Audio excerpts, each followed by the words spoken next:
கர்த்தருடைய பரிசுத்த நாமத்துக்கு மகிமை கனமுண்டாவதாக. யோவேலில் புது உடன்படிக்கையின் சபை என்கிற கருப்பொருளிலே நாம் கர்த்தருடைய வார்த்தைகளை தியானிக்க முடிய கூடி வந்திருக்கிறோம்.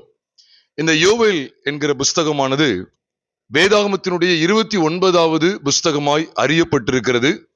இதில் மொத்தமாக 3 அதிகாரங்களும் இதில் மொத்தமாக 73 வசனங்களும் உண்டு என்பதை நீங்களும் நானும் நன்கு அறிவோம். முதல் அதிகாரத்திலே 20 வசனங்களும், 2வது அதிகாரத்திலே 32 வசனங்களும், 3வது அதிகாரத்திலே 21 வசனங்களுமாக ஆக 73 வசனங்களை உள்ளடக்கிய இந்த யோவேல் புஸ்தகத்திலே தேவன் வெளிப்படுத்தின செய்திகள் என்ன, அவர் எப்படிப்பட்ட செய்தியை வெளிப்படுத்தினார் என்பதை நாம் இன்றைக்கு ஆராய்ந்து படிக்க இருக்கிறோம். பிரியமானவர்களே, இந்த யோவேல் தீர்க்கதரிசி வாழ்ந்த காலமானது ஒருவேளை இதனுடைய பின்னணியை நாம் சரிவர அறிய முடியாவிட்டாலும் ராஜாக்களுடைய காலத்திலே இவர் வாழ்ந்தவர். பாபிலோனுக்கு யூதா சிறைப்பட்டு போகும் காலத்திற்கு முந்தைய காலத்திலே வாழ்ந்தவர் என்றும் நாம் சொல்ல முடியும். இவருடைய பின்னணியை நாம் பார்க்க ஒருவேளை நம்ம வேத ஆராய்ச்சி மூலமாய் நாம் அறிய விரும்புவோம். ஆனால் உண்மையாவே இந்த யோவேல் யோய்தாவுடைய நாட்களிலே 7 வயதிலே ராஜாவான யோவாசுடைய நாட்களிலே இவர் கர்த்தருடைய வார்த்தைகளை யூதாவுக்கு முன்னுரைத்த தீர்க்கதரிசியாக காணப்படலாம் என்பதை நாம் யூகித்துக் கொள்ள முடியும். இந்த யோவேல் தீர்க்கதரிசி தேவனுடைய நியாய தீர்ப்பை வெளிப்படுத்தி பேசினார். இந்த யோவேல் தீர்க்கதரிசன புஸ்தகத்துக்கு, அதாவது இந்த யோவேல் புஸ்தகத்துக்கு 2 பிரிவை நம்ம கொண்டு வந்தோம் அப்படின்னு சொன்னா, 2 பகுதிகளை நம்ம பார்க்கணும் அப்படின்னு சொன்னா, முதல் பகுதியில நியாய தீர்ப்பும், 2வது பகுதியிலே கிருபையும் அவர் வெளிப்படுத்துவார். நியாய தீர்ப்பையும் கிருபையும் வெளிப்படுத்துகிற புஸ்தகம் தான் இந்த யோவேல் புஸ்தகம். ஆகவேதான் இந்த யோவேல் புஸ்தகத்திலே புது உடன்படிக்கையின் சபை வெளிப்படுத்தப்பட்டிருக்கிறது என்பதை நீங்களும் நானும் அறிய வேண்டும். புது உடன்படிக்கையின் சபையானது எங்கே உருவானது? மேல் வீட்டறையிலே ஏறக்குறைய 120 பேர் கூடியிருந்த சமயத்திலே, அவர்கள் காத்திருந்த சமயத்திலே பிதாவின் வாக்குத்தத்தம் அங்கே நிறைவேறுகிறது. பரிசுத்த ஆவியானவர் அவர்கள் மேல் பொழிந்தள்ளப்படுகிற ஒரு அற்புத காட்சியை நீங்கள் நானும் அப்போஸ்தலர் 2வது அதிகாரத்திலே பார்க்கிறோம். அதை தொடர்ந்துதான் ஜனங்களுக்குள்ளே ஒரு வியப்பு உண்டாகிறது, ஆச்சரியம். அதனை தொடர்ந்து பேதுரு, அப்போஸ்தலனாகிய பேதுரு பரிசுத்த ஆவியினால் நிறைந்து அங்கே கூடியிருந்த ஜனங்களிடத்திலே யோவேல் தீர்க்கதரிசியினால் உரைக்கப்பட்ட தீர்க்கதரிசன வார்த்தைகள் நிறைவேறுகிற காலம்தான் இது என்று சொல்லி அப்போஸ்தலர் 2வது அதிகாரம் 16வது வசனத்திலிருந்து தொடர்ச்சியாய் அவர் பேசுகிறதை நீங்களும் நானும் பார்க்க முடியும். அவர் யோவேல் தீர்க்கதரிசன புஸ்தகத்திலிருந்து அங்கே சொல்லப்பட்ட அந்த வார்த்தைகளை, முன்னுரைக்கப்பட்ட தீர்க்கதரிசன வார்த்தைகளை நாம் பார்க்கும்போது உண்மையாகவே யோவேல் தீர்க்கதரிசி அன்றைக்கே தன்னுடைய காலத்திலேயே தேவனுடைய நடத்தலின்படி, தேவனுடைய ஆவியானவர் அவரை ஏவினபடி புது உடன்படிக்கையின் சபை தோற்றுவிக்கப்படுகிற அருமையான காட்சியை அங்கே யோவேல் 2வது அதிகாரத்திலே நாம் பார்க்கிறோம். பிரியமானவர்களே, ஆக இந்த யோவேல் தீர்க்கதரிசி உரைத்த கர்த்தருடைய வார்த்தைகளுக்கும் புது உடன்படிக்கைக்கும் சம்பந்தம் உண்டு. ஏனென்றால் பரிசுத்த ஆவியானவரை பற்றி அந்த பிதாவின் வாக்குத்தத்தத்தை ஏற்கனவே துல்லியமாக முன்னறிவித்தவர் இந்த யோவேல். ஆகவேதான் மாம்சமான யாவர் மேலும் என் ஆவியை ஊற்றுவேன் என்று சொல்லி இதே யோவேல் புஸ்தகம் 2வது அதிகாரம் 28வது வசனத்திலே நீங்கள் நானும் பார்க்க முடியும். மாம்சமான யாவர் மேலும் என் ஆவியை ஊற்றுவேன் என்று சொல்லி அங்கே பிதாவின் வாக்குத்தத்தத்தை குறித்த ஒரு அற்புதமான வெளிச்சத்தை அவர் காண்பிக்கிறார். ஆக பிரியமானவர்களே, இந்த யோவேல் புஸ்தகத்திலே புது உடன்படிக்கையின் சபை தெல்ல தெளிவாக காண்பிக்கப்படுகிறது. அப்ப இந்த யோவேல்ல நாம் கிறிஸ்துவின் சரீரமாகிய சபையை குறித்த வெளிப்பாடுகளை நீங்கள் நானும் பார்க்க வேண்டும். இல்லை, ஏன் இதை இவ்விதமாய் நாம் பார்க்க அழைக்கப்பட்டிருக்கிறோம் என்று சொன்னால், இந்த யோவேலுக்கு தேவன் தெரியப்படுத்தின முதல் செய்தி என்னவென்றால், யூதா இஸ்ரவேல் ஜனத்திற்கு விரோதமான நியாய தீர்ப்பை குறித்து பேசுகிறார்.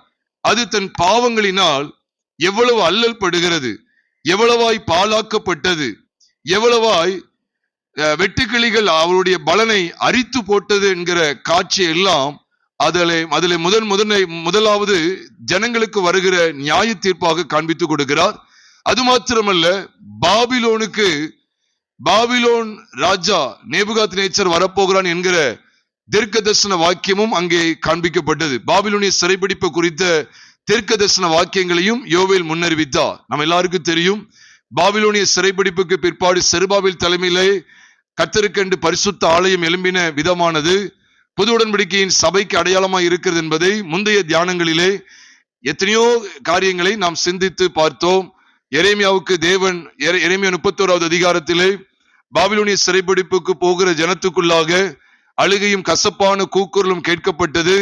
ராகேல் தன் பிள்ளைகளுக்காக அழுது அவைகள் இல்லாதபடினால் ஆறுதல் அடையாது இருக்கிறாள் என்கிற சத்தியத்தையும் நாம் எரேமியா 31வது அதிகாரம் 15, 16, 17, 18 ஆகிய வசனங்களை நாம் பார்க்கும்போது, பிற்பாடு நான் திருப்பி கொண்டு வருவேன் என்கிற அருமையான வாக்குத்தத்தத்தை நாம் பார்க்கும்போது, அது உண்மையாகவே குமாரனுடைய நாட்களில் நிறைவேறின தீர்க்க தரிசன வாக்கியமாக இருக்கிறது என்பதை மத்தேயு 2வது அதிகாரம் 17 மற்றும் 18 ஆகிய வசனங்களின் அடிப்படையில் நாம் பார்க்கும்போது, உண்மையாகவே யூதா ஜனம் பாபிலோனுக்கு சிறைப்பட்டு திரும்பி ஏறக்குறைய 70 வருஷத்துக்கு முன்பாக தங்களுடைய சொந்த தேசத்துக்கு திரும்பி ஆண்டவருக்கென்று ஆலயத்தை கட்டின அந்த காட்சியானது புது உடன்படிக்கையின் சபை பலவிதமான அடிமைத்தனத்தினின்று விடுதலையாக்கப்பட்டு தேவனுக்குள் கிறிஸ்துவின் சரீரமாகிய ஆலயமாய் சரீரமாகிய சபையாய் எழும்புகிறது என்கிற வெளிச்சத்தை நீங்களும் நானும் அடையாளம் கண்டு கொள்ளுகிறோம்.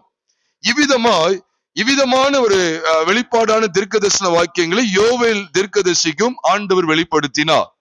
பிரியமானவர்களே, எதனால இந்த ஜனங்களுக்கு நியாய தீர்ப்பை தேவன் தருகிறார் என்று சொன்னால், பொதுவாகவே எந்தெந்த இடத்திலெல்லாம் பாவம் வெளிப்படுகிறதோ அந்தந்த இடத்திலாம் தேவனுடைய நீதியான நியாய தீர்ப்பை நீங்களும் நானும் பார்க்க முடியும். உதாரணத்துக்கு ஆதாமுடைய பாவம் தான் முதலாவது பாவம் தான். ஆதாம் ஏவாள் அவர்கள் செய்த பாவத்தினுடைய விளைவினால ஆண்டவர் அவர்களை தண்டிக்கிறார். அதாவது உன்னிமித்தம் பூமியானது சபிக்கப்பட்டிருக்கும் என்று சாபம் வருகிறது. அந்த பூமியிலே முள்ளும் குறுக்கும் முளையும் என்று சொல்லி ஆண்டவர் அங்கே தண்டிக்கிறவராய் இது நிமித்தமாய் பாவத்தினுடைய விளைவு நியாய தீர்ப்புக்கு ஏதுவானது என்கிற காட்சியை காண்பிக்கிறார். காயினையும் அவனுடைய தவறையும் சுட்டி காட்டுகிற இடத்திலே ஆண்டவர் அவனுக்கு ஒரு தண்டனையை கொடுத்தார். ஆகவேதான் காயின் சொன்னார், நீர் எனக்கு இட்ட தண்டனை என்னால் சகிக்க இயலாது என்று சொன்னார். ஆக பிரியமானவர்களே, பாவத்துக்கு பிற்பாடு தேவனுடைய நீதியான நியாய தீர்ப்பு வெளிப்படும் என்பதை ஆண்டவர் காலாகாலமா வெளிப்படுத்தி கொண்டே இருந்தார்.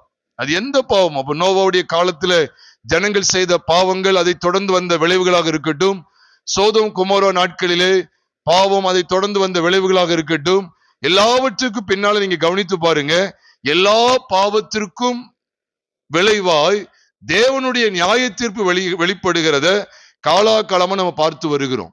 அதான் யோனாவுடைய நாட்களை கவனிக்கும் போது நினிவே பட்டணத்தாருடைய அக்கிரமம் என் சந்நிதியிலே வந்து எட்டினது என்று கர்த்தர் பேசுகிறார்.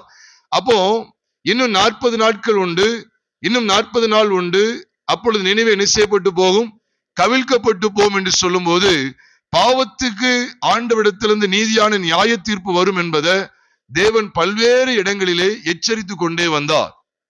நம் வேதத்திலே கொரிந்தி சபையை குறித்து பார்க்கும்போது, கொரிந்தி சபையிலே துணிகரமாய் பாவம் செய்து அவர்கள் கர்த்தருடைய பந்தியிலே சேர்ந்து வந்தார்கள்.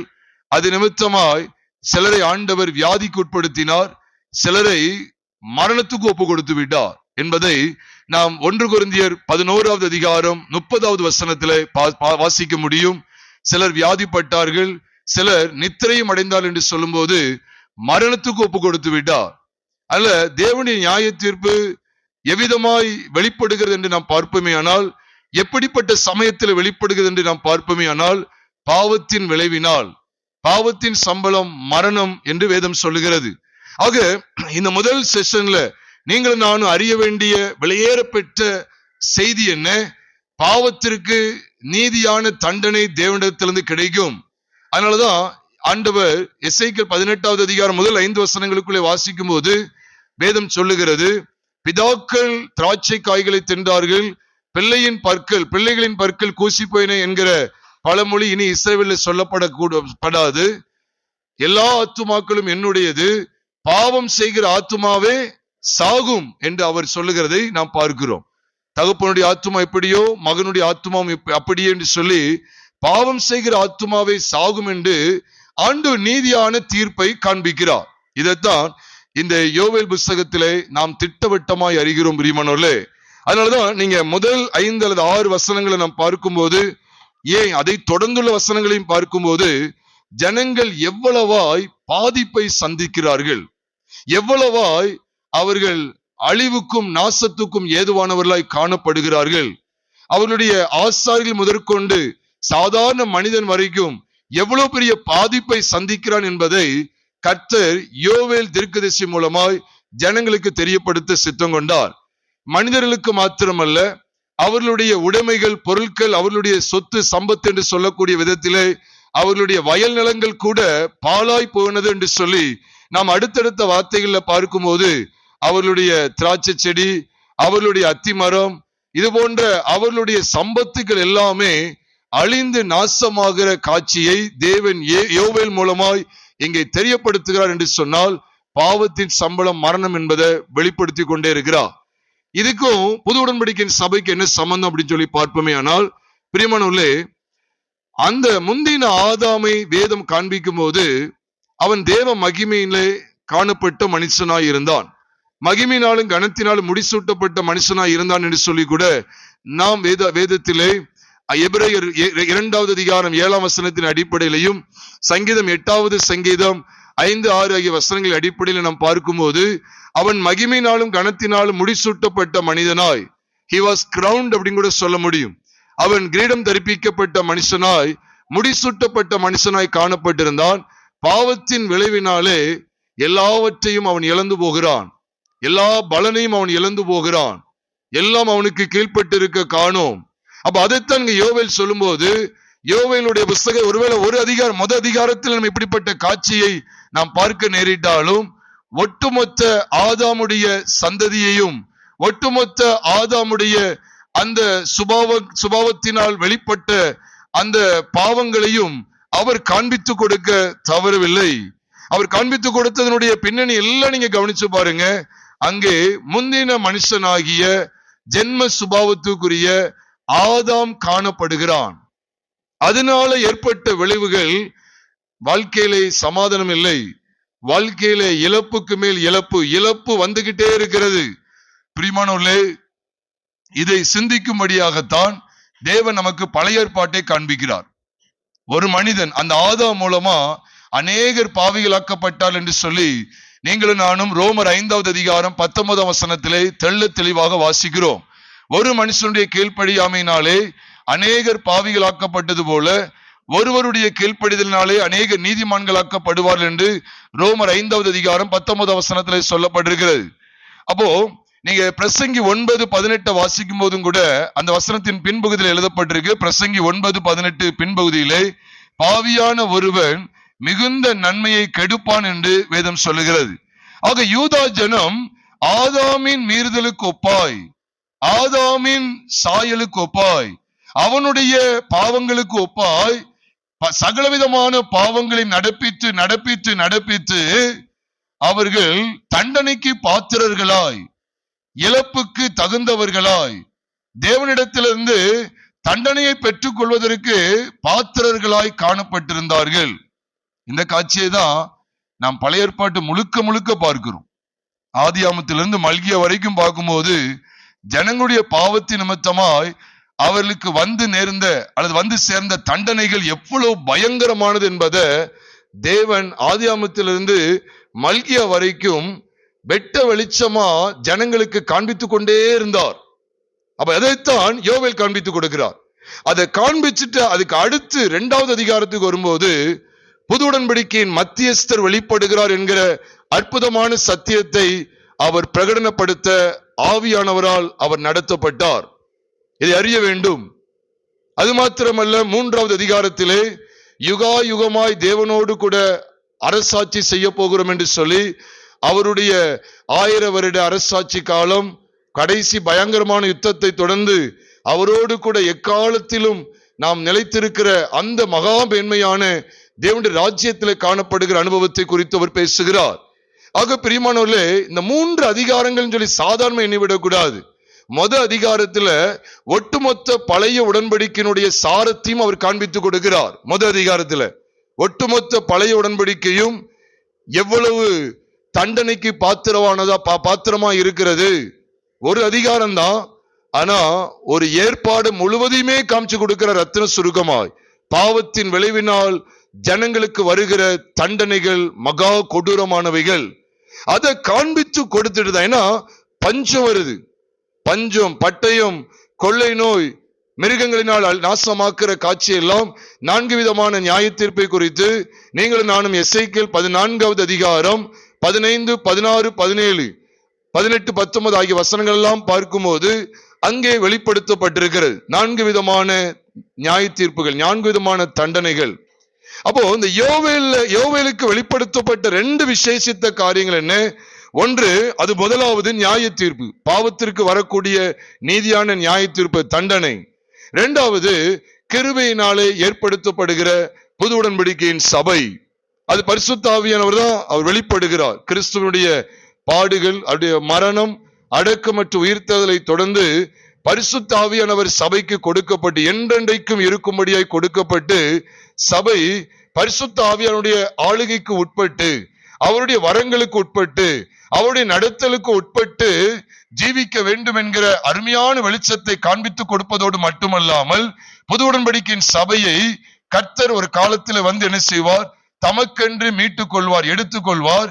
யுகா யுகமாய் அவரோடு கூட இருப்பார்கள் என்கிற அற்புதமான சத்தியத்தையும் யோவேலுக்கு அக்காலத்திலே தேவன் வெளிப்படுத்தி விட்டார். அதனாலதான் புது உடன்படிக்கையின் சபை மேல் வீட்டறையிலே ஆரம்பமான அதே நேரத்திலே பேதுரு எதை வெளிப்படுத்தினார் தெரியுமா? யோவேல் தீர்க்கதரிசன புஸ்தகத்திலிருந்து எடுத்து காண்பிக்கிறார்.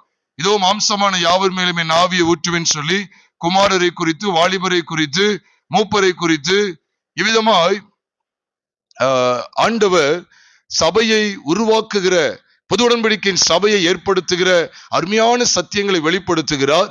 அது மாத்திரமல்ல, இரத்தம், அக்கினி, புகை என்றெல்லாம் பதத்தை நாம் பார்க்கிறோம். அப்போஸ்தலர் நடவடிக்கைகளை கவனிப்பீர்கள் என்றால் அங்கே ஒரு வாசிக்க கேட்கலாம். அதாவது அப்போஸ்தலர் 2வது அதிகாரம், நான் உங்களுக்காக வாசிக்கிறேன். 2வது அதிகாரம் 17, 18 ஆண்டவர் மாம்சமான யாவர் மேலே ஆவியை ஊற்றுவேன் என்று சொன்னது மாத்திரமல்ல, அதை தொடர்ந்து 19, 20 சொல்லும்போது, அல்லாமலும் உயர வானத்திலே அற்புதங்களையும் தாழ பூமியிலே இரத்தம், அக்கினி, புகை காடாகிய அதிசயங்களையும் என்ன செய்வேன்? காட்டுவேன் என்று சொல்லுகிறார். கர்த்தருடைய பெரிதும் பிரகாசமான நாள் வரும் முன்னே சூரியன் இருளாகவும் சந்திரன் இரத்தமாகவும் மாறும். அப்பொழுது கர்த்தருடைய நாமத்தை தொழுது கொள்கிறவன் எவனோ அவன் ரட்சிக்கப்படுவான் என்று தேவன் உரைத்திருக்கிறார் என்று யோவேல் புஸ்தகத்திலிருந்து அங்கே சொல்லப்பட்டிருக்கிறது. யோவேல் 2வது அதிகாரத்துக்கு நாம் வருவோம். அங்கேயும் அங்கே சொல்லப்படுகிறது பாருங்க. 28ஆம் வசனத்திலிருந்து நாம் பார்க்கும்போது, மாம்சமான யாவர் மேலே ஆவியை ஊற்றுவேன், உங்கள் குமாரரும் குமாரத்தையும் தீர்க்கதரிசனம் சொல்வார்கள், உங்கள் மூப்பர் சொப்பனங்களையும் உங்கள் வாலிபர் தரிசனங்களையும் காண்பார்கள். ஊழியக்காரர் மேலும் ஊழியக்காரிகள் மேலும் அந்நாட்களிலே என் ஆவியை ஊற்றுவேன். வானத்திலும் பூமியிலும் இரத்தம், அக்கினி, புகை. இந்த 3 நான் ஞாபகிச்சுக்கங்க. இரத்தம், அக்கினி, புகை, ஸ்தம்பங்களாகிய அதிசயங்களை காட்டுவேன். கர்த்தருடைய பெரிதும் பயங்கரமான நாள் வரும் முன்னே சூரியன் இருளாவும் சந்திரன் இரத்தமா மாறும். இது அப்படியே இருக்கு. அப்புறம் கர்த்தருடைய நாமத்தை தொழுது கொள்ள எவனோ அவன் ரட்சிக்கப்படுவான். இது எதை தொடர்ந்து சொல்லப்படுதுன்னா 28ஆம் வசனத்துல, அதற்கு பின்பு நான் மாம்சமான யாவர் மேலே ஆவியை ஊற்றுவேன். எதற்கு பின்பு? முததிகாரத்திலே ஆதாமின் பாவங்களுக்கு உட்பட்டு ஜனங்கள் சோரம் போனார்கள் என்கிற காட்சியை காண்பித்து கொடுத்து, ஜனங்கள் பாவம் செய்து பாவம் செய்து பாவம் செய்து தேவ மகிமையற்றவர்களாய் தேவனற்ற வாழ்க்கை வாழ்ந்து சோரம் போய் கர்த்தரிடத்திலிருந்து நீதியான நியாய தீர்ப்பு, அதாவது தண்டனையை பெற்று கொண்டார்கள். அதை தொடர்ந்து தண்டனைக்கு உட்பட்டிருக்கிற, சாபத்துக்கு உட்பட்டிருக்கிற, தேவனுடைய கோபத்திற்கு உட்பட்டிருக்கிற ஜனத்தை தேவன் என்ன செய்கிறார்? மீட்டெடுக்கிறார். நல்ல ஞாபகம் வச்சுக்கோங்க. தேவன் என்ன செய்கிறார்? மீட்டெடுக்கிற காட்சி தான் யோவேல் 2வது அதிகாரத்திலே விசேஷமாக 21ஆம் வசனத்திலிருந்து நாம் பார்க்கும்போது, தேசமே பயப்படாது மகிழ்ந்து கலிகூர் என்று சொல்லி தேவன் சபையை பாருங்க, விழுந்து போன கூட்டத்தை மீண்டும் எடுப்பிக்கிறார். மீண்டும் எடுப்பிக்கிறார். மனம் திரும்புதலுக்குள்ளாக மீண்டும் பலன் கொடுக்கிறவராய் வெளிப்படுவார் என்று சொன்னால் அதனுடைய அர்த்தம் என்ன? அவருடைய பாவ வாழ்க்கையை கர்த்தர் அகற்றி அவர்களை மீண்டுமாய் புது சிருஷ்டியின் அனுபவத்திற்குள்ளாக கொண்டு வருகிறார். ரட்சிப்பின் அனுபவத்திற்குள்ளாக கொண்டு வருகிறார். அதனாலதான் அதற்கு பின்பு நான் மாம்சமான யாவர் மேலும் என் ஆவியை ஊற்றுவேன் என்று சொல்லும்போது, பிரியமானவர்களே, கர்த்தர் தமது ஆவியை எப்பொழுது கொடுத்தார் அப்படின்னு சொன்னா, நம்ம எல்லாருக்கும் தெரியும். நீதிமொழிகள் 1வது அதிகாரம் 23ஆம் வசனத்திலே வாசிக்கிறோம், என் கடிந்து கொள்ளுதலுக்கு திரும்புங்கள், அப்பொழுது என் ஆவி உங்களுக்கு அருளுவேன் என்று அவர் சொல்லுகிறார். எதற்கு திரும்பணும்? கடிந்து கொள்ளுதலுக்கு திரும்ப வேண்டும். அப்ப அதுக்கு முன்பாக ஜனங்களை அவர் கடிந்து கொள்ளுகிறார். பாவத்தின் நிமித்தமாய் உன் வாழ்க்கை எவ்வளவு நாசமாகி விட்டது, இனி நீ உன்னுடைய இந்த வாழ்க்கையில நாசமாகி போய்விடக் கூடாது சொல்லி ஜனங்களுடைய பாவங்கள் அங்கே கண்டிக்கப்பட்டு ஜனங்களை இங்கே தேவன் எச்சரிக்கிறார். உபவாசத்தை கூறு, அழுது மன்றாடு, அப்பதான் உன் நிந்த மாறுன்னு சொல்லி ஆசாரியர்களுக்கு அழைப்பு கொடுக்கிறார். பரிசுத்த உபவாச நாளை நியமியுங்கள், அழுங்கள், பலிபீடத்துக்கு முன்பாக என்ன செய்யுங்க, அழுங்கள், மன்றாடுங்கள் என்று சொல்லி மனம் திரும்புவதற்கு ஆண்டவர் அழைப்பு கொடுக்கிறார். நமக்கு எல்லாருக்கும் தெரியும், எவ்வளவு தெளிவா இருக்கு பாருங்க. 13ஆம் வசனத்துல சொல்லிட்டார், நீங்கள் உங்கள் வஸ்திரங்களை எல்லாம் உங்கள் இருதயங்களை கிழித்து உங்கள் தேவனாகிய கர்த்தரிடத்தில் என்ன செய்யுங்க, திரும்புங்கள் என்று சொல்லி அங்கே யோவேல் 2வது அதிகாரம் 13ஆம் வசனத்திலே பார்க்கிறோம். 12ஆம் வசனத்திலே, நீங்கள் இப்பொழுது உபவாசத்தோடும் அழுகையோடும் புலம்பலோடும் உங்கள் முழு இருதயத்தோடும் என்னிடத்தில் திரும்புங்கள் என்று கர்த்தர் சொல்லுகிறார்.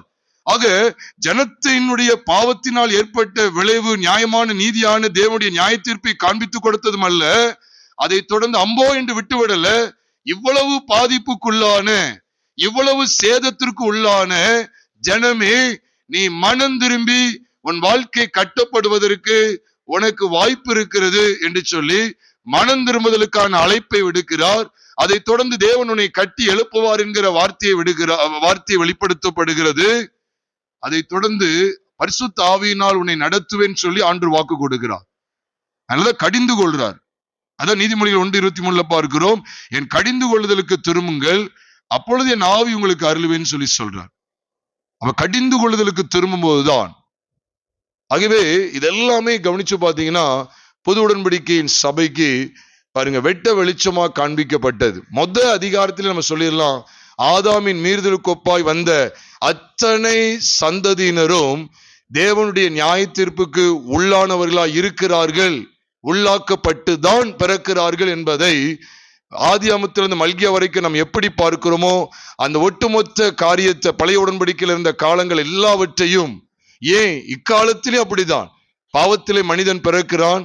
இதோ நான் துர்க்குணத்தில் உருவானேன், என் தாய் என்னை பாவத்தில் கர்ப்பந்தரித்தாள் என்று சங்கீதம் 51:5 வாசிக்கிறோமே. அந்த வசனத்தின் அடிப்படையிலே உலகத்தில் பிறக்கிற எல்லாருமே ஆதாமின் இரத்தத்திலே தோன்றுகிற பாவிகள், சாபத்தின் பிள்ளைகள், அவர்கள் தேவனுக்கு சத்துருக்கள். இந்த பூமியில பிறக்கிற அத்தனை பிள்ளைகளுமே பாவிகளாகவே பிறக்கிறார்கள். அவர்களுக்கு மறுபடியும் பிறக்கிற அனுபவம் தேவை. அதைத்தான் இங்க யோவேல் மூலமா தேவன் வெளிப்படுத்துகிறார். ஆதியாகமம் முதல் ஆதாமுடைய பாவத்திற்கு உட்பட்டிருக்கிற எல்லா பாவங்களையும், அந்த பாவங்களுக்கு தக்க வந்த தண்டனையையும் எல்லாவற்றையும் காண்பித்து கொடுக்கிற ஒரு தீர்க்கதரிசி மாத்திரமல்ல, அதற்கு உட்பட்டு இருக்கிற ஜனமே உங்களை இணைந்தான் சொல்றார். அப்போ நாம் மனம் திரும்பி தேவனால் ஆசீர்வதிக்கப்படுகிற இடத்துக்கு வர முடியும். புது உடன்படிக்கையின் சபைக்கு பரிசுத்த ஆவியானவர் கொடுக்கப்பட்டாரே, அந்த புது உடன்படிக்கையின் சபையினுடைய தோற்றத்தை நாம் கண்டு அனுபவிக்க முடியும். புது உடன்படிக்கை சபையினுடைய பிறப்பை தேவன் வெளிப்படுத்துகிறாரு. அந்த மகா மேன்மையான வாக்குத்தத்தத்துக்கு நீங்களும் நானும் பங்குள்ளவர்களாய் சுதந்திரவாளியாய் காணப்பட முடியும் என்பதை தேவன் யோவேல் மூலமாய் வெளிப்படுத்துகிறார். அதனாலதான் நீங்க பாருங்க, ஆண்டவர் உங்கள் வஸ்திரங்களை இல்லை உங்கள் இருதயங்களை கிழித்து தேவனிடத்துக்கு திரும்புங்கள் சொல்லும் போது எப்படிதான் மனம் திரும்ப முடியும் என்பதை நீங்கள் நானும் நன்கு அறிவோம். எப்படிதான் மனம் திரும்ப முடியும்? எப்பொழுதுதான் நம்முடைய பாவங்கள் மன்னிக்கப்படும், எப்பொழுதுதான் நம்முடைய சீர்கெட்ட வாழ்க்கை சீர்படும் அப்படின்னு சொன்னா கர்த்தராகிய இயேசு கிறிஸ்துவின் இரத்தத்தினால கழுவப்படும் போதுதான். அதனாலதான் பாருங்க, இதே வியாக்கியானத்தை நீங்க வேதத்துல பாருங்க. ஆதியாகமத்தின் புஸ்தகம் 15வது அதிகாரம் 9வது வசனத்திலிருந்து ஏறக்குறைய 20ஆம் வசனம் வரைக்கும் நாம் பார்க்கும்போது யோவேல் கண்ட அதே காட்சிக்கு ஒப்பனையா ஒரு காட்சி இங்கு காண்பிக்கப்பட்டிருக்கிறது. ஆதியாகமம் 15வது அதிகாரம் அதுல 9வது வசனத்திலிருந்து நீங்க கவனிப்பீங்க அப்படின்னு சொன்னா பாருங்க, அங்கே 3 வயது கிடாரியும் 3 வயது வெள்ளாட்டு கடா என்று சொல்லி பார்க்கிறோமே. இதெல்லாம் தகனிக்கிற ஒரு சூழ்நிலை நடக்கிறது. நல்ல ஞாபகம் வச்சுக்கோங்க, தகனிக்கிற ஒரு சூழ்நிலை. ஆபிரகாம் அதை பலியிடுகிற ஒரு சூழ்நிலை வருகிறது. நம்ம எல்லாருக்கும் தெரியும், பலி யாரை வெளிப்படுத்துகிறது? கர்த்தராகிய இயேசு கிறிஸ்து வெளிப்படுத்துகிறது. இயேசுவானவர் நமக்காக பலியானார். அப்போ இதுதான் மனம் திரும்புதலுக்கான சிறப்பான சான்று. சிறந்த திருஷ்டாந்தம் எங்க இருக்குன்னு கேட்டா, மனம் திரும்புதலுக்கான சிறந்த திருஷ்டாந்தம் எங்கே இருக்கிறது என்று சொன்னால், பஸ்காவாகிய ஆட்டுக்குட்டியானவர், பஸ்காவாகிய கிறிஸ்து நமக்காக பலியிடப்பட்ட இடத்துலதான் உங்களுடைய என்னுடைய மனம் திரும்புதல் தீர்மானிக்கப்படுகிறது, ரட்சிப்பு தீர்மானிக்கப்படுகிறது. அதனாலதான் கர்த்தராகிய இயேசு கிறிஸ்துவானவர் உங்களுடைய என்னுடைய ஒட்டுமொத்த பாவங்களையும் கல்வாரி சிலுவையிலே நிவர்த்தி ஆக்கி இருக்கிறார். அதுதான் யோவான் சொல்லும் போது 1 யோவான் 2வது அதிகாரம் 2ஆம் வசனத்திலே, நம்முடைய பாவங்களை நிவர்த்தி செய்கிற கிருபாதார பலி அவரே, நம்முடைய பாவங்களை மாத்திரமல்ல சர்வ லோகத்தின் பாவங்களையும் நிவர்த்தி செய்கிற கிருபாதார பலியா இருக்கிறார் என்று அவரை குறித்து சொல்லப்பட்டிருக்கு. ஆக இங்கே ஆபிரகாம் செலுத்தின அந்த பலியிலே கிறிஸ்து நம்முடைய ஒட்டுமொத்த பாவங்களுக்கான பிராயச்சித்தமாய் தம்மையே பலியாக்கின அந்த பரிகாரத்தை நீங்களும் நானும் வெட்ட வெளிச்சமாய் பார்க்கிறோம். அதை தொடர்ந்துதான் நீங்க கவனிச்சீங்க அப்படின்னு சொன்னா, ஆண்டு இங்க என்ன வெளிப்படுத்துறாரு தெரியுமா? ரொம்ப அழகா சொல்றாரு.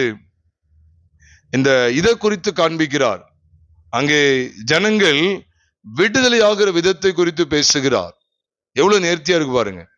எகிப்தில் அடிமைப்பட்டு இருக்கிறார்கள், அடிமைப்படுவார்கள், நான் வெளியே கொண்டு வருவேன்னு சொல்லி விடுதலை அடைகிற அனுபவத்தை குறித்து பேசுகிறார். இதே காட்சியை தான் யோவேலும் காண்பிக்கும் போது ஜனங்கள் என்ன செய்வாங்க? மீண்டும் கட்டப்படுவாங்க. சோரம் போய் தண்டனைக்கு உட்பட்டு எல்லா விதமான நன்மையை இழந்து வாடி வதங்கி போய் இருக்கிற ஜனமானது மீண்டும் கட்டி எழுப்பப்படும் என்கிற காட்சியை காண்பித்து கொடுக்கிறார். ஆக இங்கே நாம் பார்க்கிறோம், பலியை தொடர்ந்து நமக்கு என்ன காட்சி வெளிப்படுத்தப்படுது? மனம் திரும்புதலை தொடர்ந்து என்ன காட்சி வெளிப்படுத்தப்படுகிறது? நாமும் திரும்புவோம், நாமும் அடிமைத்தனத்தின் நுகத்திற்கு நீங்களாக்கப்படுவோம் என்கிற அற்புதமான வெளிச்சம் காண்பிக்கப்படுகிறது. அந்த வெளிச்சத்துலதான் தேவன் என்ன சொல்றார்? திரும்பி கொண்டு வருவாருங்கிற வெளிச்சத்துலதான் 17ஆம் வசனத்துல பார்க்கிறோம், சூரியன் அஸ்தமித்து காரிருள் உண்டான பின்பு. நீங்க அங்கேயும் சூரியனை படிப்பீங்க, யோவேல்ல சூரியனை படிக்கீங்க, அப்போஸ்தலர் 2ல சூரியனை படிக்கிறோம், யோவேல் 2லயும் சூரியனை படிக்கிறோம், இங்க ஆதியாகமம் 15லயும் சூரியனை குறித்து படிக்கிறோம். சூரியனை குறித்து சொல்லுகிறார். பிரியமானவர்களே, அந்த சூரியன் என்ன செய்யுதுன்னா அஸ்தமிக்கப்படும். அப்படின்னா சூரியன் மறைகிறது. அங்கேயும் சூரியன் மறைகிற காட்சியை சொல்லுகிறார். இருள் உண்டாகிறது. அது தொடர்ந்து பாருங்க, புகை உண்டாகிறது. 17ஆம் வசனத்துல புகைக்கிற சூளைன்னு சொல்லி சொல்லப்பட்டிருக்கு. புகை வருகிறது, அக்கினி வருகிறது, சூரியன் வருகிறது என்பதை நீங்கள் நானும் தெள்ள தெளிவாக பார்க்கிறோம். இதெல்லாமே அடையாளங்கள், இதெல்லாமே அடையாளங்கள். இது எதுக்கு அடையாளம்? ஆண்டவர் இஸ்ரவேல் ஜனத்தை குறித்து வாக்குத்தத்தத்தை, இஸ்ரவேல் ஜனங்கள் சுதந்திரிக்கக்கூடிய தேசத்துக்கு, அவர்கள் கானான் தேசத்துக்கு வருவார்கள், எகிப்தினுடைய அதாவது பாவ வாழ்க்கையை விட்டு அடிமைத்தன வாழ்க்கையை முறித்து விட்டு அவர்கள் நான் அளிக்கும் நன்மையினால் திருப்தியாகிற கானான் தேசத்துக்கு வருவாள் என்பதை காண்பித்து கொடுக்கிற இடத்துல தேவன் அடையாளங்களா வைக்கிற விஷயங்களை கவனிங்க. சூரியனை காண்பிக்கிறார், புகை, அக்கினி என்று சொல்லி இது எல்லாமே ஆண்டவர் திருஷ்டாந்தமா காமிச்சு கொடுக்கிறார். ஏன்? அங்க ரத்தமும் வெளிப்படுத்தப்படுது. அதை துண்டிக்கும் போது பறவையுடைய இது மிருகத்தினுடைய உடலை துண்டிக்கும் என்ன வருது? ரத்தமும் வெளிப்படுகிறது. ஆக அந்த ரத்தம், புகை, அக்கினி, சூரியன் இது எல்லாத்தையும் பார்க்கும்போது யோவேல்ல வெளிப்படுத்தப்பட்ட அதே காட்சி நீங்கள் நானும் பார்க்க முடியும். அப்போ ஆண்டவர் ஒரு சிறையிருப்பின் காலத்திலிருந்து, வறட்சியான அனுபவத்திலிருந்து ஒரு செழிப்பான கிறிஸ்துவுக்குள்ளான தெய்வீக சுபாவங்களை பெற்று அனுபவிக்கிற அந்த செழிப்பான வாழ்க்கைக்குள்ளே கொண்டு வருகிற அந்த புது உடன்படிக்கையின் சபைக்கு மாதிரியாய் ஆண்டவர் முன்னிழலாய் ஆபிரகாமிடத்திலேயே ஆண்டவர் இந்த வெளிப்பாடான சத்தியங்களை காண்பித்து கொடுத்தார். அதனாலதான் இந்த அக்கினி, ரத்தம், அக்கினி, புகை, சூரியன் இதை குறித்த காரியங்கள் எல்லாம் வெளிப்படுத்தப்படுற இடத்தை தொடர்ந்து கவனிச்சு பாருங்க. ஆண்டவர் இந்த தேசத்தை உன் சந்ததிக்கு கொடுத்தேன் அப்படின்னு சொல்லிதான் 15வது அதிகாரத்தை முடிக்கிறார். பாத்தீங்களா? அங்கேயும் யோவேலுக்கு வெளிப்படுத்தப்பட்டது என்ன தெரியுமா? பலவிதமான அருவருப்பான இடங்கள் இருக்கிற ஜனத்தை மனந்திரும்ப செய்து அவர்களை மறுபடியும் கட்டி எழுப்பி அவர்களுக்கு தேவனுடைய சமூகத்திலே சுதந்திரத்தை கொடுக்கிற அருமையான பாக்கியத்தை குறித்த வெளிப்பாடான சத்தியங்கள் யோவேல் தீர்க்கதரிசி மூலமாய் அக்காலத்திலேயே தேவனால் முன்னறிவிக்கப்பட்டிருந்தது, தேவனுடைய ஒத்தாசையினால் முன்னுரைக்கப்பட்டிருந்தது. ஆகவே பிரியமானவர்களே, யோவேல் புஸ்தகத்திலே புது உடன்படிக்கையின் சபை வெளிப்படுத்தப்படுகிறது. இங்கே ஆதியாமத்தில் பார்க்கிறோம். இதே போலதான் ஏசாயாவுக்கு வெளிப்படுத்தும் போதும் ஏசாயா 32வது அதிகாரத்துக்கு வாங்க.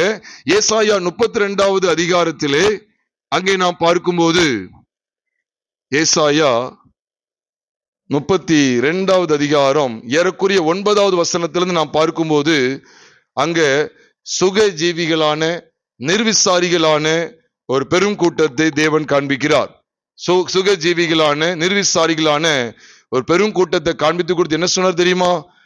தத்தளியுங்கள் என்று சொன்னார். திராட்சை பலன் அற்றுப்போம் என்று 10ஆம் வசனத்தில் சொல்றார். அறுப்பு காலம் வராதுன்னு சொல்றார். அப்ப எந்த அளவுக்கு ஒரு வறட்சியான அனுபவத்துக்குள்ளே தள்ளப்படுகிறார்கள் பாருங்க. யோவேல் தீர்க்கதரிசி மூலமா உரைக்கப்பட்டது போலவே இருக்கு பாருங்க. ஏன்னா ஜனங்களுடைய நிர்விசாரம், சுகஜீவிகளாய் வாழ்ந்தார்கள். பாவத்துக்கு இடம் கொடுத்து வாழ்கிறவர்கள் கட்டாயமாய் பாதிப்பை சந்திப்பார்கள். மீண்டும் சொல்றேன், பாவத்துக்கு இடம் கொடுத்து வாழ்கிறவர்கள் கட்டாயமாக பாதிப்பை சந்திப்பார்கள். அதுதான் அங்க சொல்லிக் கொடுக்கிறாரு. உங்களுக்கு திராட்சை பழம் நட்டு போயிரும், அறுப்பு காலம் வராது.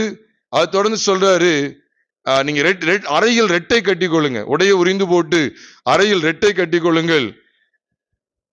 உங்களுடைய செழிப்பான வயல்கள் நிமித்தம் கணிதரும் திராட்சை நிமித்தம் மாரடித்து புலம்புவார்கள் சொல்லி அங்கே எல்லாருடைய வீடுகளிலும் முச்செடியும் நெரிஞ்சிலும் முளைக்குமா, அரமனை பாலாக விடப்படும், ஜனம் நிறைந்த நகரம் வெறுமையாகும், மேடும் துருக்கம் என்றைக்கும் கெபிகளாகும், அவைகள் காட்டு கழுதைகள் கழிக்கும் இடமாயும் மந்தைகளுக்கு மேய்ச்சிடமாகவும் இருக்கும் சொல்லி எவ்வளவு தூரம் பாவத்தினால் அவர்களுக்கு வறண்ட அனுபவம் இருக்கிறது என்பதை காண்பித்துக் கொடுக்கிறார். அதனாலதான் பிரியமானவர்களே, பாவத்துக்கு நாம் எச்சரிக்கை உள்ளவர்களா இருக்க வேண்டியது அவசியம். அதனாலதான் யோவேலில் புது உடன்படிக்கையின் சபையை நாம் பார்க்கிறதற்கு முன்பாக அந்த புது உடன்படிக்கையின் சபை எவ்விதமாகத்தான் எந்த அனுபவத்திலிருந்து எழும்புகிறது என்று சொன்னால், பாவத்தினால் சோரம் போயிருந்த நம்மை கிறிஸ்துவின் சிலுவையின் மூலமாய், மனம் திரும்புதலின் செய்தியின் மூலமாய், சிலுவை பற்றிய செய்தியின் மூலமாய் உங்களையும் என்னையும் ஆண்டவர் விடுவிக்கிறார் என்கிற காட்சியோடுதான் இந்த யோவேல் புஸ்தகம் ஆரம்பமாகிறது. பாவத்தினுடைய விளைவு எவ்வளவு பயங்கரம் என்பதை காண்பித்துக் கொடுத்து, அதை தொடர்ந்து நீ பாவங்களை விட்டு மனம் திரும்பலாம், மனம் திரும்ப முடியும், தேவன் உண்மையில் நீடிய பொறுமையோடு நீடிய சாந்தத்தோடு அவர் உண்மையில இரக்கமாய் இருக்கிறார் சொல்லி தேவன் எவ்வளவு அன்புள்ளவர் அப்படிங்கிறத கிறிஸ்துவிலே தேவன் வெளிப்படுத்தினார். அவருடைய மரணத்திலே வெளிப்படுத்தி இருந்த நம்ம எல்லாருக்கும் தெரியும். 1 யோவான் 3வது அதிகாரம் 16ஆம் வசனத்திலே வேதம் சொல்லுகிறது, அவர் நமக்காக தம்முடைய ஜீவனை கொடுத்ததினாலே அன்பு இன்னதென்று நாம் அறிந்திருக்கிறோம் என்று 1 யோவான் 3:16 வாசிக்கிறோம். யோவான் 3:16 பார்க்கிறோம், தேவன் தம்முடைய ஒரே பேரான குமாரனை விசுவாசிக்கிறவன் எவனோ அவன் கெட்டு போகாமல் நித்திய ஜீவனை அடையும்படிக்கு அவரை தந்தருளி இவ்வளவாய் உலகத்தில் அன்பு கூர்ந்தாராம். அப்போ பாவத்திற்கான தண்டனை விளைவு வறட்சியான அனுபவத்தை காண்பித்து கொடுத்தது மட்டுமல்ல, அப்போ ஒட்டுமொத்த பழைய ஏற்பாட்டுடைய சூழலும் காண்பிக்கப்படுகிறது, உண்மைதான். ஆனால் அவை எல்லாவற்றையும் கிழித்து கொண்டு தேவ அன்பு வெளிப்படுகிற விசேஷித்த காரியம் அங்கே சொல்லப்பட்டிருக்கிறது.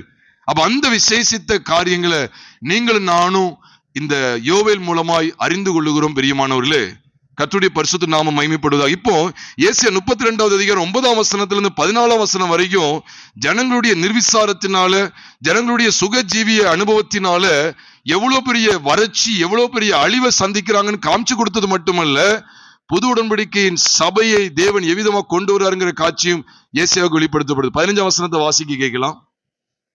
15 ஏசாயா 32:15.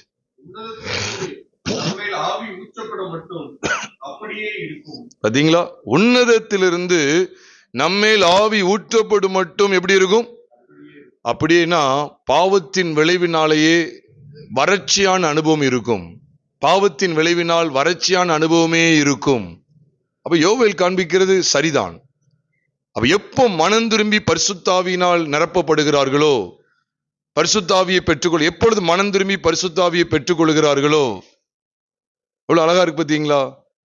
அதனாலதான் உனக்கு இப்படி ஆயிட்டு அப்படி ஆயிட்டு அப்படின்னு சொல்றத தாண்டி மனம் திரும்ப வேண்டும் என்கிற அவசியத்தை அவர் உணர்த்தி காண்பிக்கிறார்.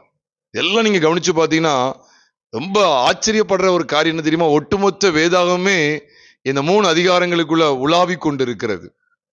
அதான் முதலே சொன்ன அதிகாரத்துல ஒட்டுமொத்தமா ஆதியாமத்திலிருந்து மல்கியா வரைக்கும் ஆதாமின் மீறுதலுக்கு ஒப்பான அத்தனை கூட்டமும் சந்திக்கக்கூடிய அத்தனை விதமான வறட்சியான அனுபவங்கள், ஆசாரியன் முதற்கொண்டு எல்லாம் கீழே உள்ள மனுஷன் வரைக்கும், பெரிய மனுஷர்ல இருந்து கீழ் வரைக்கும் உள்ள எல்லாம் அற்று போகிறத காமிக்கிறார். பாவத்தின் விளைவு பயங்கரம், பாவத்தின் விளைவு மரணத்தை கொண்டு வரும், இதெல்லாம் காண்பித்து கொடுத்து அதோட பழைய ஏற்பாடு முடியுது, அவ்வளவுதான். ஆனா புதிய ஏற்பாடு துவக்கத்துல மனம் திரும்புங்கள், பரலோக ராஜ்யம் சமீபத்திருக்கு. இதைத்தான் யோவேல் 2வது அதிகாரத்துல பார்க்கிறோம். மனம் திரும்புதலுக்கான அழைப்பை விடுக்கிறார். இதுதான் புதிய ஏற்பாட்டு சத்தியத்தினுடைய சத்தமாக, புதிய ஏற்பாட்டு சத்தியத்தினுடைய துவக்கமாக, புதிய ஏற்பாடு அது புது உடன்படிக்கையின் மத்தியஸ்தருடைய வருகையிலே, அவருடைய வருகையிலே இருக்கிற அந்த சத்தமாக, புது உடன்படிக்கையின் மத்தியஸ்தருடைய சத்தமாக அங்கே யோவேல் 2வது அதிகாரத்திலே ஒருவித சத்தம் தொனிக்கிறது. மனம் திரும்ப வேண்டும், மனம் திரும்புங்கள், மனம் திரும்ப பரலோக சமீபத்திற்கு அவர் அது சொல்றாரு. மனம் திரும்புதலின் செய்தியை தொடர்ந்து 2வது அதிகாரத்தில் காண்பித்து கொடுத்தார். 3வது அதிகாரத்திலே பரலோக ராஜ்யத்தை குறித்த வெளிப்பாடு சொல்றார். 2வது அதிகாரத்திலையும் சொல்லுவார். ஆண்டவருடைய கர்த்தர் தமது சேனையோடு கூட வந்து அவர் நியாயந்திருக்கிற காட்சியை வெளிப்படுத்துகிறார். இவைகளைத்தான் நாம் இன்றைக்கு விஸ்தாரமாக படிக்க இருக்கிறோம். இந்த முதல் பகுதியிலே நாம் இந்த யோவேல் புஸ்தகம் ஒரு கண்ணோட்டம் என்று சொல்லி நாம் புதிய உடன்படிக்கைக்கு எவ்வளவு நிழலாட்டமாய் புது உடன்படிக்கையின் சபைக்கு, ஒட்டுமொத்த புது உடன்படிக்கையின் சபைக்கும் அது எவ்வளவு ஒரு முன் நிழலாய் வெளிப்படுத்தப்பட்டிருக்கிறது என்பதை நாம் அறிமுகமாக பார்த்து அறிகிறோம். ஆக ஏசாயாவுக்கு வெளிப்படுத்தப்படுது. சுகஜீவிகளை நிர்விசாரிகள் என்று சொல்லி பழைய ஏற்பாட்டு காலத்தில் வாழ்ந்த ஜனங்கள் எவ்வளவு நிர்விசாரமாய் வாழ்ந்த அழிவை சந்தித்தார் என்பதை அடுத்து எப்படி வைக்காரு பாருங்க.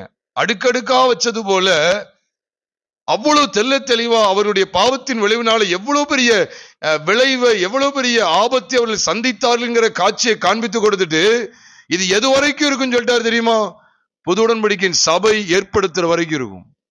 அதான் அதோட உண்மையான அர்த்தம். உன்னதத்திலிருந்து ஆவி நம்மேல் ஊற்றப்படும் மட்டும் அப்படின்னு என்ன அர்த்தம்? புது உடன்படிக்கையின் சபை மேல் வீட்டறையிலே தோன்று மட்டும் இப்படிதான் நிலைமை இருக்கும். எவரையும் யாரும் காப்பாற்ற முடியாது. அப்ப புது உடன்படிக்கையின் சபையின் மத்தியஸ்தராய் கிறிஸ்து வெளிப்படுகிறார். அதனாலதான் உன்னதத்திலிருந்து நம்மேல் அது ஆவி ஊற்றப்படும் மட்டும் அப்படி இருக்கும். அதை தொடர்ந்து கவனிச்சு பாருங்க. வறட்சியை எல்லாம் செழிப்பான அனுபவத்துக்குள்ள கொண்டு வருகிறார். தொய்ந்து போன அனுபவத்தை எல்லாம் ஸ்திரப்படுத்துகிறார். நீதியின் கிரியையிலே சமாதானம் வெளிப்படுகிறது. நீதியின் பலனிலே என்றும் உள்ள அமெரிக்கையும் சுகமும் வெளிப்படுத்தப்படுகிறது. அப்புறம் ஜனம் சமாதான தாபனங்கள் இருக்கும். நிலையான வாசஸ்தலங்களுக்குள்ள இது பிரவேசிக்கிறது. அது மட்டும் இல்ல, பாக்கியவான்கள் என்று சொல்லி இந்த அதிகாரம் முடிகிறது. ஆசீர்வதிக்கப்பட்ட ஜனங்களாய் வெளிப்படுறாங்க. அப்ப பாருங்க, தேவன் ஆதி நாட்கள் இந்த பாருங்க நம்ம பாக்குறோம். என்னையா இதுல ஒரு 10-15 வசனங்களுக்குள்ள எவ்வளவு, ஒரு 10 வசனங்களுக்குள்ள எவ்வளவு பிரம்மாண்டமான சத்தியங்களை தேவன் வெளிப்படுத்துகிறான்னு சொல்லி நாம் பார்க்கிறோம். பிரியமானவர்களே, இது எல்லாமே ஞான அர்த்தம் உள்ளவைகளாய் வெளிப்படுத்தப்பட்டவைகள். அப்ப இதுல 2 பகுதியை பார்க்கலாம். பாவத்தினால் ஏற்பட்ட விளைவினால் ஏற்பட்ட வறட்சி, பாவத்தின் விளைவினால் ஏற்பட்ட வறட்சி. அதற்கு பிறகு ஆவியானவரால், பரிசுத்த ஆவியானவருக்கு உட்பட்டு ஜீவிக்கிற புது உடன்படிக்கையின் சபையினுடைய செழுமை. அவர்களுடைய வாழ்க்கை கட்டப்படுகிறது. அவர்கள் பாக்கியவான்களாய் அறியப்படுகிறார்கள். அதுக்கு முன்பாக பாக்கியவான்களாய் அறியப்படல. ஆம், முந்தின ஆதாமாகிய அந்த பழைய மனுஷன், பாவ மனுஷனாகிய அந்த மனுஷனாலே நமக்கு எப்படிப்பட்ட நிலைமை? வறட்சியான அனுபவம், பாவத்தினாலே வறண்ட அனுபவம், பாவத்தினாலே பாலான அனுபவம். அரண்மனை பாலாக விடப்பட்டு விட்டது.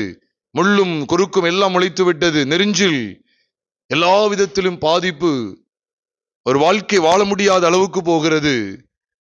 ஆனால் புது உடன்படிக்கையின் சபை அங்கே வெளிப்படுத்தப்படுது. உன்னதத்திலிருந்து ஆவி, உன்னதத்திலிருந்து நம்மேல் ஆவி ஊற்றப்படும் மட்டும் அப்படி இருக்கும் என்று சொன்னால், இதுதான் உண்மையான நிலவரம். ஆதாமுடைய நிலவரம் இதுதான். ஆதாமுடைய சந்ததியினுடைய நிலவரம் இதுதான். இப்படிப்பட்ட நிலவரத்தில் இருந்த ஜனத்தை ஆண்டவர் மனம் திரும்புதலுக்குள்ளே அழைக்கிறார். மனம் திரும்புங்கள், பரலோக ராஜ்யம் சமீபித்திருக்கிறது. மத்திய 3வது அதிகாரத்துல பார்க்கிறோம். அதே காட்சி தான் யோவேல் 2வது அதிகாரத்தில் இருக்கு. அப்போ முதல் அதிகாரத்தில் நியாய தீர்ப்பு, நீதியாய் வந்த தண்டனை, பாவத்தினுடைய விளைவினால் ஏற்பட்ட வறட்சி, பாவத்துக்கான ஒட்டுமொத்த தண்டனையை அனுபவித்த ஜனம் பிற்பாடு மனம் திரும்புதலுக்குள்ளே வந்து பரிசுத்த ஆவியானவரை பெற்று சாட்சியாய் வாழ்கிற ஒரு அருமையான வாழ்க்கையை யோவேல் மூலமாய் ஆண்டவர் வெளிப்படுத்தினார். இதைத்தான் நம்ம இன்னும் ஆழமாய் நாம் படிக்க இருக்கிறோம். அடுத்த செஷன்ல இருந்து தொடர்ந்து நாம் படிக்க இருக்கிறோம். பிரியமானவர்களே, இதே போலதான் கிறிஸ்துவை குறித்து வெளிப்படுத்தப்பட்ட உன்னதத்தில் நம்முடைய ஆவி நம்மில் ஊற்றப்படும் சொல்றாரு. இதே காட்சியை தான் நாம் சங்கீதத்தின் புஸ்தகத்திலே 110வது சங்கீதத்துக்கு நாம் வரும்போது மொத்தமே ஒரு 7 வசனங்களுக்குள்ளதான். அந்த 110ஆம் சங்கீதத்திலே அதுல விசேஷமா 4ஆம் வசனத்திலிருந்து பார்க்கும்போது, நீர் மெல்கிசேதேக்கின் முறைமையின்படி என்றென்றைக்கும் எப்படி இருக்கிறீர்? ஆமா, என்றென்றைக்கும் ஆசாரியராய் இருக்கிறீர் என்று கர்த்தர் ஆணையிட்டார், மனமாறாமலும் இருப்பாராம். அதை தொடர்ந்து என்ன சொல்றார் பாருங்க, உம்முடைய வலது பாரிசத்தில் இருக்கிற ஆண்டவர் தமது கோபத்தின் நாளிலே யாரை வெட்டுவாராம்? ராஜாக்களை வெட்டுவார். அவர் ஜாதிகளுக்குள் நியாயம் தீர்ப்பார், எல்லா இடங்களையும் பிரேதங்களால் நிரப்புவார். இப்படி சொல்றதெல்லாம் நாம் யோவேல் புஸ்தகத்துல படிக்க போகிறோம். என்ன நடக்கிறது? மெல்கிசேதேக்கின் முறைமையின்படி. அப்ப ஜனங்களை மனம் திரும்புதலுக்கு நேரம் அழைக்கிறதுங்கிறது மெல்கிசேதேக்கின் முறைமையின்படி என்றென்றைக்கும் பிரதான ஆசாரியராய் ஏற்படுத்தப்பட்டவராகிய கிறிஸ்து இயேசுவிடத்தில் கொண்டு போய் சேர்க்கிறது தான் உண்மையான மனம் திரும்புதல். அதான் அவர்தான் புது உடன்படிக்கையின் மத்தியஸ்தர். மெல்கிசேதேக்கின் முறைமையின்படி பிரதான ஆசாரியரை வெளிப்பட்டவர் தான் புது உடன்படிக்கையின் மத்தியஸ்தர். அப்ப அவரை குறித்த சத்தியங்களை நாம் பார்க்கிறோமே யோவேல் 2ஆம் அதிகாரத்திலே, உங்கள் வஸ்திரங்களை எல்லாம் உங்கள் இருதயங்களை கிழித்து அப்படி தேவனாகி கர்த்தரிடத்தில் திரும்புங்கள் சொல்லப்பட்டிருக்கிறது. அப்ப அப்படி திரும்பும் போது அவர் சத்துருக்களை என்ன செய்கிறார்? பழி வாங்குற சத்துருக்களை அவர் அழித்து போடுகிறார். அதே காட்சியை தான் நாம் யோவேலிலே படிக்க இருக்கிறோம். அப்போ கிறிஸ்து பாருங்க, வலது பரிசத்தில் வீற்றிருக்கிற ஆண்டவர் நமக்காக மரித்து அடக்கம் பண்ணப்பட்டு 3ஆம் நாள் எழுந்து பிற்பாடு பிதாவின் வலது பரிசத்தில் சீசர்களோடு ஏறக்குறைய 40 நாள் அளவு சம்பாஷணை பண்ணி பிற்பாடு அவர் பிதாவின் வலது பரிசத்திலே அவர் என்றென்றைக்கு வீற்றிருக்கிறவராய் பிரதான ஆசாரியரை உங்களுக்காக எனக்காக பரிந்து பேசி கொண்டிருக்கிறார். அப்ப அந்த தேவன் என்ன செய்கிறாரா? ஒரு காலத்துல இந்த பூமிக்கு வந்து அவருடைய சத்துருக்களை எல்லாம், ராஜாக்கள் எல்லாரையும் வெட்டி போடுவாராம். அதுதான் இங்க வெளிப்படுத்துறார். 1000 வருட அரசாட்சிக்கு முன்பாக நடக்கக்கூடிய பயங்கரமான யுத்தம். அந்த யுத்தத்தில் அவர் எல்லாம் பாருங்க, அவர் வந்து ராஜாதி ராஜா வருவார், அப்படி சத்துருக்கள் மாண்டு போகிறார்கள். அவர் வந்து வெளிப்படுகிறார். அப்ப ராஜாக்களை வெட்டுவாராம், ஜாதிகளுக்குள் என்ன செய்வாரா? நியாயம் தீர்ப்பார், எல்லா இடங்களையும் பிரேதங்களால் நிரப்புவார் சொல்லி இது எல்லாத்தையும் ஆண்டவர் வெளிப்படுத்துற அந்த 7 வசனங்களுக்குள்ள இதை வெளிப்படுத்தி இருக்கிறார். இந்த வெளிப்பாடான சத்தியமும் அங்கே யோவேலுக்கு தெரியப்படுத்தப்பட்டது. அப்ப உன்னதத்திலிருந்து பரிசுத்த ஆவியானவர் மாம்சமான யாவர் மேலும் வருகிற அந்த காட்சியானது, அவர் வந்து விட்டார் என்கிற அந்த அருமையான சத்தியமானது எதை வெளிப்படுத்துகிறது என்று சொன்னால், புது உடன்படிக்கையின் சபைக்கு இயேசு கிறிஸ்து மெல்கிசேதேக்கின் முறைமையின்படியான பிரதான ஆசாரியராய் என்றென்றைக்கும் இருக்கிறார் என்கிற அப்படிப்பட்ட சத்தியத்தை நாம் அறிந்து கொள்ளுகிறோம். அதுலதான் நாம் பார்க்கிறோம், பரிசுத்த ஆவியானவர் அப்படிப்பட்ட சபையை ஆட்கொள்ளுகிறார், அப்படிப்பட்ட சபையை வழிநடத்துகிறார், அப்படிப்பட்ட சபையை அவருடைய மகிமைக்கென்று ஆயத்தப்படுத்துகிறார், அவருடைய அந்த நம்முடைய மறுரூப நாளுக்கென்று அவர் ஆயத்தப்படுத்துகிறார். அப்ப இப்படிப்பட்ட மகத்துவமான சத்தியங்களை வெளிப்படுத்துகிற ஒரு புஸ்தகம் தான் யோவேல் புஸ்தகம். எவ்வளவு மகத்துவமான சத்தியங்கள் என்பதை நாம் ஆராய்ந்து பார்க்க அழைக்கப்பட்டிருக்கிறோம் பிரியமானவர்களே. ஆகவேதான் நாம் இந்த முதல் அதிகாரம் யோவேலுக்கு நாம் வருவோம். யோவேல்ல அங்கே 5வது வசனத்தை ஒரு வாசிக்க கேட்கலாம். 5வது வசனம். பாருங்க, திராட்சரசக்கூடிய சகல ஜனங்களே,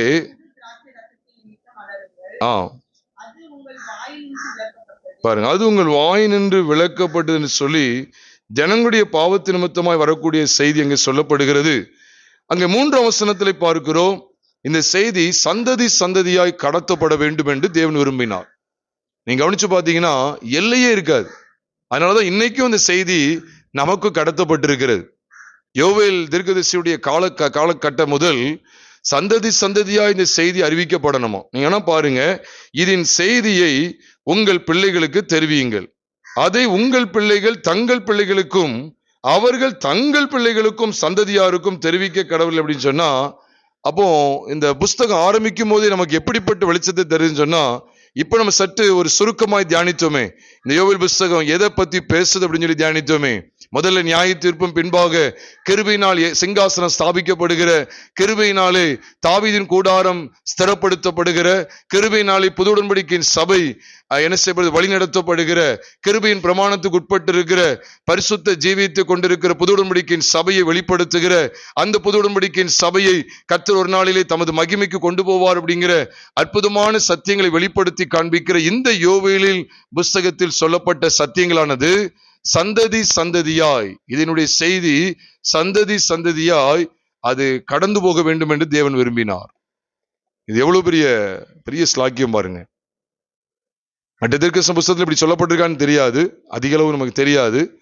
ஆனா இங்க யோவேல்ல சொல்றாரு, இதன் செய்தி உங்கள் பிள்ளைகளுக்கு தெரிவிங்க, அந்த பிள்ளைகள் அவங்களுடைய பிள்ளைகளுக்கு சொல்லுவாங்க, அந்த பிள்ளைகள் அவங்களுடைய பிள்ளைகளுக்கும் சந்ததியாருக்கும் சொல்லுவாங்க.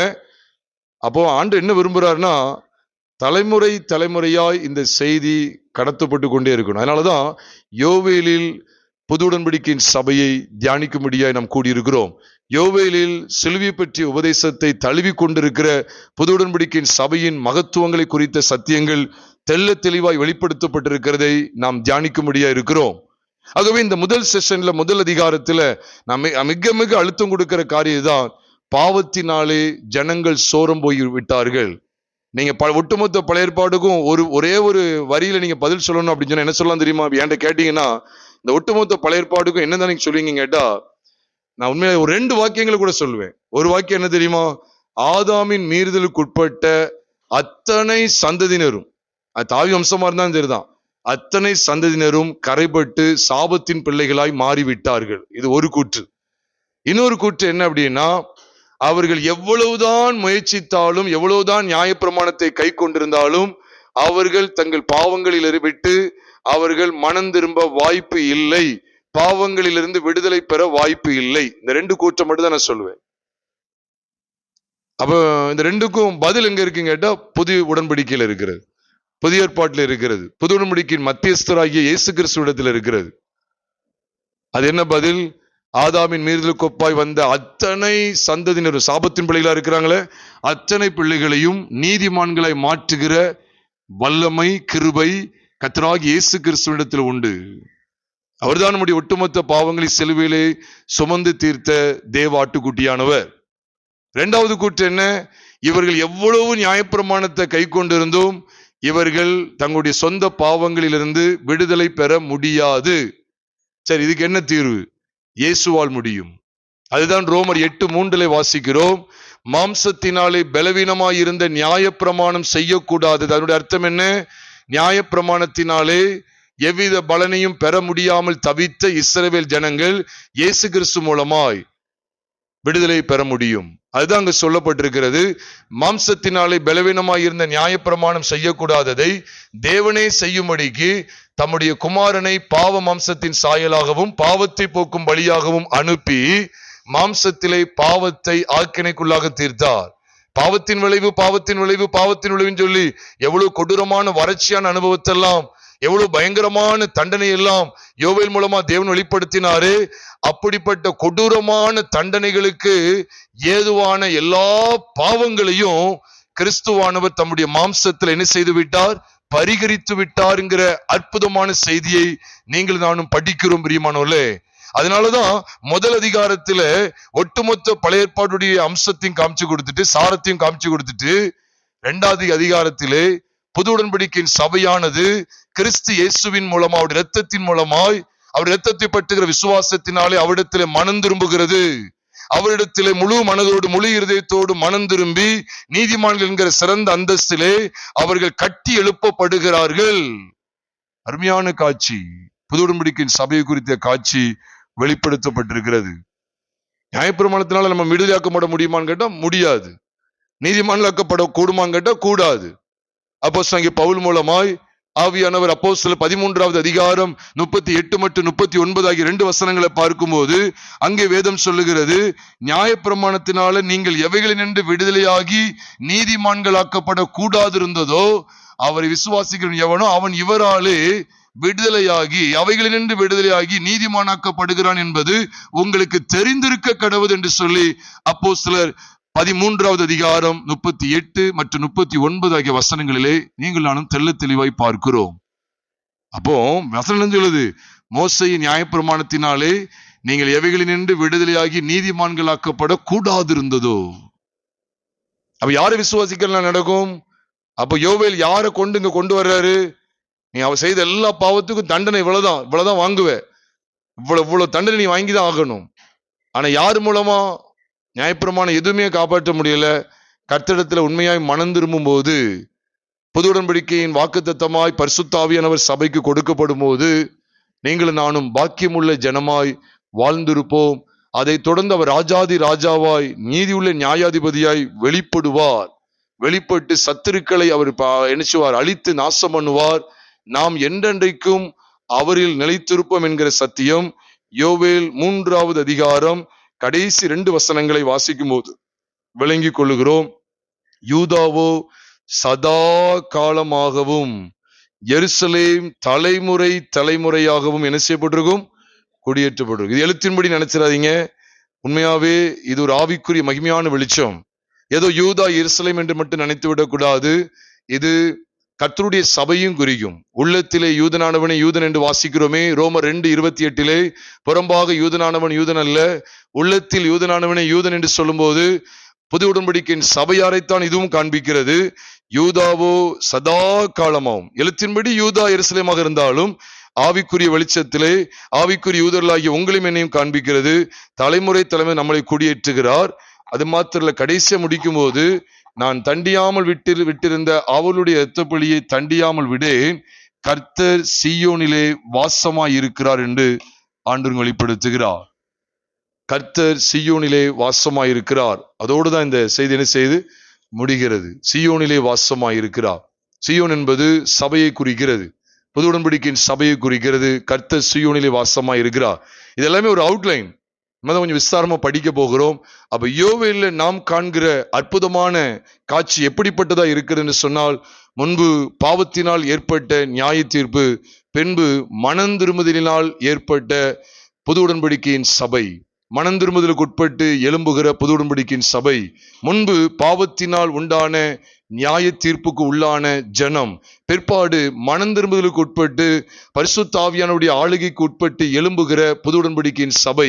ஆக இந்த 2 கோணத்தை நாம் பார்க்கிறோம். கடைசியாய் இப்படி மனம் திரும்பலுக்கு உட்பட்டு பரிசுத்த ஆவிக்குட்பட்டவர்களாய் ஜீவிக்கிற சபையானது அவருடைய வருகையிலே அவரோடு கூட சதா காலமும் குடியேற்றப்பட்டிருக்கிற மகா மேன்மையான அந்த ஆனந்த பாக்கியமுள்ள பரலோக ராஜ்யத்தில் அவர்கள் பங்கடைவார்கள் என்கிற காட்சியும் யோவேல் மூலமாய் தெரியப்படுத்தும் போது, யோவேல் என்கிற இந்த புஸ்தகத்திலே 3 அதிகாரங்களுக்குள்ளேயே ஒட்டுமொத்த கிறிஸ்தவ வாழ்க்கையும் நடந்தது, நடந்து கொண்டு இருக்கிறது, இனி நடக்க போகிற யாவையும் குறித்த செய்தி அற்புதமாய் வெளிப்படுத்தப்பட்டது என்பதை நாம் முதற்கண் விளங்கிக் கொள்கிறோம். மீதமுள்ள சத்தியங்களை அடுத்தடுத்த செஷன்ல நாம் படித்து தேவனுடைய சத்தியத்தின் மகத்துவங்களை ஆராய்ந்து பார்த்து தேவனுக்குள் நாம் களி கூறுவோமாக. இருக்கிடத்திலே நாம் தலைகளை தாழ்த்தி சுருக்கமாய் ஜெபிப்போம். பரிசுத்தமுள்ள எங்கள் பரலோக தேவனே, நீர் எங்களுக்கு தந்த விலையேறப்பெற்ற தருணத்திற்காக நன்றி செலுத்துகிறோம். தேவரீர், நாங்கள் தொடர்ந்து உம்முடைய சத்தியங்களை நிலைத்திருக்கிற பாக்கியத்தை கொடுங்க. முதல் செஷன்ல ஆண்டவரே ஒட்டுமொத்த வேதாகமத்தையும் எங்கள் உள்ளடக்கி காண்பித்து கொடுத்திருக்கிறீர். ஆமாண்டவரே, ஆதாமுடைய பாவத்தினால் ஏற்பட்ட எல்லா விதமான விளைவுகளை, எல்லா விதமான நஷ்டங்கள், வறட்சியான அனுபவங்களை நாங்கள் பார்க்கிறோமே, வேதத்துல பார்க்கிறோமே. அதே காட்சியை யோவேல் 1 பார்க்கிறோம். இதற்கு எல்லாவற்றுக்கும் தீர்வு உண்டாக புது உடன்படிக்கை மத்தியஸ்தராய் நீர் வெளிப்பட்டு எங்களுடைய ஒட்டுமொத்த பாவங்களுக்கான பிராயச்சித்தமாய் இரத்தத்தை சிந்தி ஜீவனை கொடுத்து அடக்கம் பண்ணப்பட்டு 3ஆம் நாள் உயிரோடு எழுந்தீரே. இதன் மூலமாய் நாங்கள் மெய்யான மனம் திரும்புதலை பெற்றுக் கொள்கிறோம், பரிசுத்த ஆவியின் நிறைவை பெற்றுக் கொள்ளுகிறோம். அதை தொடர்ந்து நீர் வரப்போகிறீர் என்பதை தீர்க்கதரிசன புஸ்தகத்தின் மூலமாய், நிருப வாக்கியங்களின் மூலமாய், விசேஷமாய் வெளிப்படுத்தல் விசேஷத்தின் மூலமாய் நீர் வரப்போகிறீர், வந்து உம்முடைய மனவாட்டியாகிய சபையை நீர் சேர்த்துக் கொள்ளப் போகிறீர் என்கிற சத்தியத்தையும் யோவேல் 3வது அதிகாரம் 2 மற்றும் 3வது அதிகாரங்களிலே நீர் வெட்ட வெளிச்சமாய் வெளிப்படுத்தின சத்தியங்களை நாங்கள் பார்க்கும்போது, ஆம் ஆண்டவரே, ஆதியாகமம் முதல் வெளிப்படுத்தல் வரைக்கும் உள்ள ஒட்டுமொத்த சத்தியங்களுடைய உள்ளடக்கமாய், ரத்தின சுருக்கமாய் நீர் யோவேல் தீர்க்கதரிசி புஸ்தகத்திலே வெளிப்படுத்தி தந்த தயவுக்காக நன்றி செலுத்துகிறோம். தொடர்ந்து நாங்கள் இவைகளை உற்று கவனித்து ஆராய்ந்து பார்த்து கர்த்தருக்குள்ளாக ஸ்திரப்பட்ட வாழ்க்கை வாழ்ந்திட கர்த்தர் எங்கள் யாவருக்கும் இரக்கம் பாராட்டுங்க. எங்கள் கர்த்தராகிய இயேசு கிறிஸ்துவின் நாமத்தில் ஜெபிக்கிறோம் நல்ல பிதாவே, ஆமென்.